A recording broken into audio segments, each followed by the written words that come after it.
안녕하세요. 말씀 한 줌. 오늘은 요한복음 19장 1절에서 16절 말씀을 함께 살펴보도록 하겠습니다.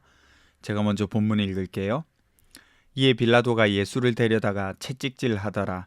군인들이 가시나무로 관을 엮어 그의 머리에 씌우고 자색 옷을 입히고 앞에 가서 이르되 유대인의 왕이여 평안할지어다 하며 손으로 때리더라.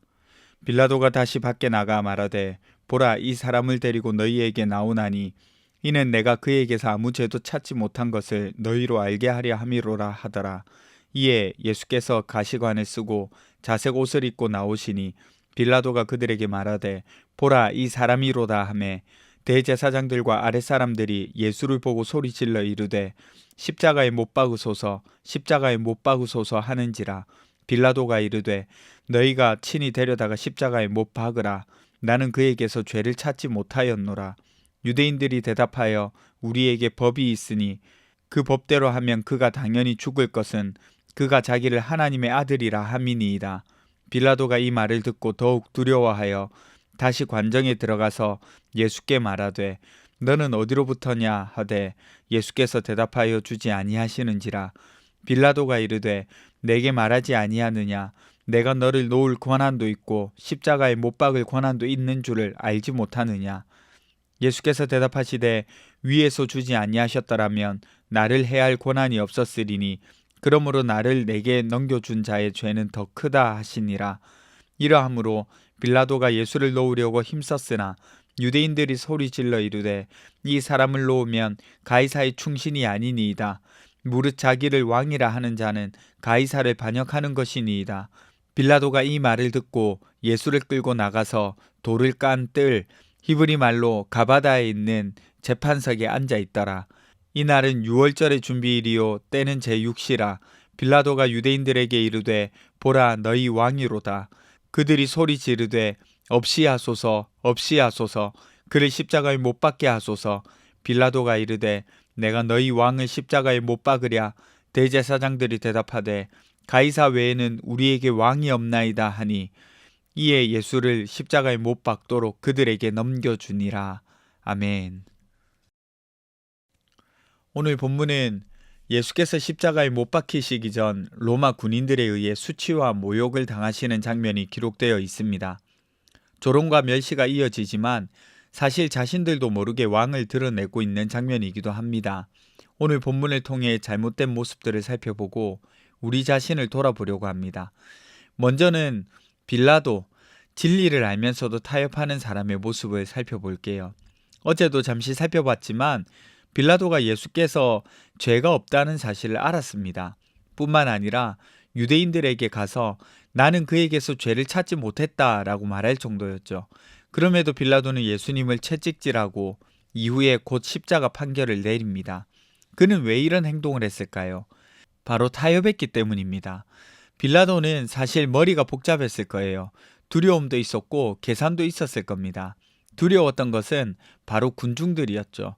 자신이 다스리고 있는 지역의 속국 사람들이 반기를 들고 일어난다면 정치적 생명을 생각할 때 치명적이라고 할 수 있겠어요. 그랬기에 군중이 무섭고 그들이 들고 일어나는 것이 무서웠습니다. 그래서 결국 옳은 것보다 안전한 것을 택했죠. 예수님이 죄가 없다는 것을 알고도 채찍질한 이유가 그 때문입니다. 정치적으로 타협을 하자는 신호였어요. 유대인 지도자들이 분노하고 있으니까 어느 정도 그들을 달래기 위한 조치였죠. 너네 신기가 불편한 것 안다. 그런데 내가 봤을 때 이 사람은 잘못이 없어. 그러니 내가 이 정도 때렸으니 화 풀고 이 정도로 끝내자. 이런 타협이었어요. 그리고 한편으로는 폭동을 막기 위한 정치적인 판단이기도 했습니다.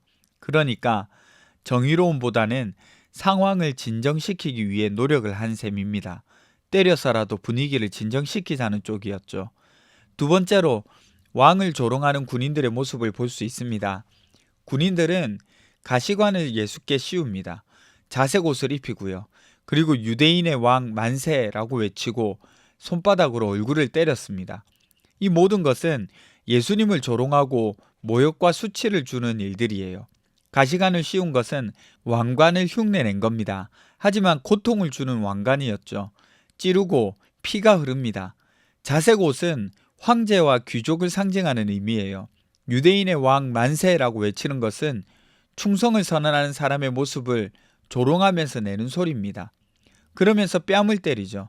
얼굴을 손바닥으로 때린다는 것은 오늘날도 그렇지만 당시에는 극도의 모욕입니다. 신분적으로 비하하는 일이기도 하고요. 특히 권력자가 이렇게 잡혀온 죄인이나 가해자를 때리는 것은 넌 이제 아무것도 아니야. 내세울 수 있는 존재가 아니야. 특권이나 권리도 박탈되었어. 이런 의미입니다. 그러니까 예수님이 이렇게 맞으셨다는 것은 엄청난 수치라고 볼 수 있어요. 조롱과 모욕과 수치를 당하고 계시는 장면입니다. 그런데 정말 이상하게도 그들의 행동이 진실을 말하고 있다는 것 아세요? 놀랍게도 병정들의 조롱 섞인 행동 속에서 참된 왕이 바로 여기 있다는 것을 요한은 말하고 싶어 합니다. 실제로 그분은 왕이셨어요. 세상은 예수를 조롱하지만 결국 그분이 왕이심을 드러내고 있는 거예요. 그리고 이후에 요한에 의하면 십자가는 왕의 즉위식으로 묘사됩니다. 왕이 권력으로 올라가는 것이 아니라 고난으로 즉위하시는 왕으로 묘사되는 거죠. 오늘 우리가 읽은 이 장면도 예수 그리스도가 왕이시라는 사실을 조롱당하고 수치당하는 속에서도 충분히 드러내고 있는 거예요. 마지막으로 하나님보다 권력을 선택하는 대제사장들을 볼 수 있습니다. 저는 개인적으로 오늘 본문에서 가장 이상한 점으로 보였습니다. 보세요. 15절을 보시면 빌라도가 예수님의 죄 없음을 설명합니다.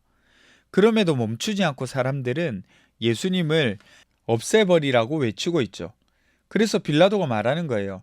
당신들의 왕을 십자가에 못 박으라는 말입니까? 이렇게 말이죠. 그러자 대제사장들이 뭐라고 말하나요? 우리에게는 황제 폐하밖에는 왕이 없습니다. 이렇게 말하는 거예요. 여러분 너무너무 이상하지 않나요? 대제사장들입니다. 평범한 유대인이 아니라 유대인들의 종교 지도자들, 그것도 대제사장들입니다. 제사장 중에 가장 대표되는 사람들이라는 거예요. 그들이 빌라도에게 황제 가이사 외에는 왕이 없다 이렇게 말합니다. 여러분 이 말은요 엄청난 배신이라고 볼 수 있어요. 유대인들의 신앙 고백은 하나님만이 우리의 왕이라는 사실을 기본적으로 가지고 있습니다. 하나님만이 유일하신 분이시고요. 그런데 지금은 황제, 가이사만이 우리의 왕이다 이렇게 고백하고 있잖아요. 이거는 그야말로 180도 뒤집은 거예요. 하나님을 거부하고 메시아를 거부하는 발언입니다. 뿐만 아니라 그들은 지금 예수님을 죽이기 위해서 정치 권력에 굴복하면서까지 애를 쓰고 있는 거예요. 양심을 판 수준이 아니라 신앙 자체를 포기하면서까지 예수를 죽이기 위해 아등바등하는 겁니다. 그러니까 그들이 지켜왔던 신앙은 참된 신앙이 아니라 하나님을 믿는다고 하지만 실제로는 언제든지 다른 왕을 섬길 수 있었던 거죠. 그리고 그렇게 해왔습니다. 그들의 유익을 위해서 언제든 배신할 수 있었던 거예요. 우리는 오늘 본문을 통해서 이렇게 생각해 볼 수 있겠어요. 빌라도는 자신의 정치적 생명과 입지를 위해서 정의를 버리고 타협한 사람이었습니다. 군인들은 제대로 알지도 못한 채 참된 왕을 조롱하고 수치와 모욕을 안겨준 사람들이었죠. 대제사장들은 자신들의 이익을 위해서 잘못돼도 한참 잘못된 왕을 선택하며 본분을 버리는 일을 합니다. 여러분 우리도 마찬가지입니다. 우리는 사실 알고 있어요. 무엇이 옳고 무엇이 하나님께서 기뻐하시는 일인지 알고 있습니다. 하지만 우리는 늘 그 선택을 하기가 쉽지 않아요. 특히 손해가 걸릴 때 우리는 적당히 타협하는 것을 택하기도 합니다. 이번만이라고 다짐하면서 말이죠. 군인들, 그들은 예수님을 노골적으로 조롱했죠. 그렇게 할 수 있었던 이유가 무엇이었을까요? 그들의 인생에서 예수는 의미가 없었어요. 그것은 곧 그 존재를 가볍게 여겼다는 말이기도 합니다. 이런 모습 우리도 있죠. 필요할 때만 찾는 존재. 인생에서 함께하는 존재가 아니라 필요할 때만 찾는 존재로 여기는 것. 힘들 때는 찾고 괜찮아지면 멀어지고 순종은 미루고 조롱은 아니지만 여전히 그분을 삶에서 가볍게 여기는 태도입니다. 대제사장의 모습을 통해서도 우리 모습을 볼 수가 있어요. 가이사 외에는 왕이 없다. 정말 어이없는 말이에요. 우리는 그렇게 말하지 않죠. 하지만 우리 삶은 어쩌면 그렇게 말하고 있는지도 모릅니다. 우리 삶을 돈이 결정하기도 하고 명예나 권력, 성공이 결정하기도 하잖아요. 오늘 본문을 거울 삼아서 우리 모습을 비춰봅니다. 고난주간을 지나면서 혹시 우리의 모습이 빌라도나 군인들 그리고 대제사장들의 모습과는 같지 않은지 스스로를 돌아보는 시간을 가지면 좋겠어요. 기도합시다. 첫 번째는 진리 앞에서 타협하지 않을 수 있는 용기를 주세요. 두 번째는 예수님을 우리 삶의 진짜 왕, 기준으로 삼을 수 있도록 도와주세요. 우리 함께 기도하며 나가도록 하겠습니다.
하나님, 그리스도를 따르는 일에 타협하지 않는 용기를 허락하여 주십시오.